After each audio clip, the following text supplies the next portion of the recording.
السلام عليكم. للأسف أخواني اليوم نسينا الولاعة، وفي طريقة أحب أوريكم إياها، اللي هي عبارة عن علاقة ملابس مطلوب وعود عادي من أي شجر. نروح نلف 10 لفات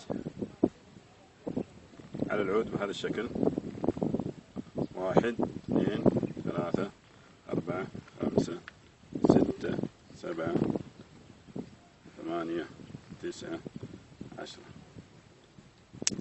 طلع العود،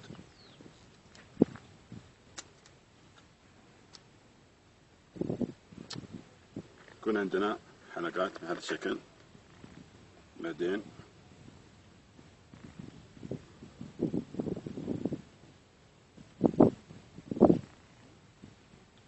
نسوي الحركة دي. اوكي، عندنا طبعا العلاقة تقريبا ما تتعدى 20 أو 30 امبير،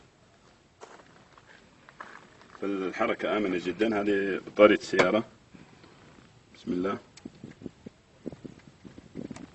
كن حذر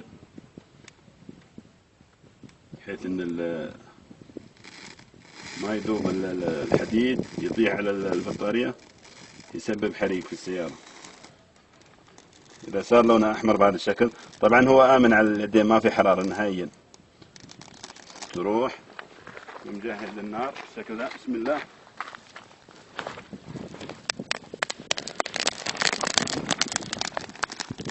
هذه النتيجة، ولا تنسونا من الدعاء. أخوكم أحمد الزهراني.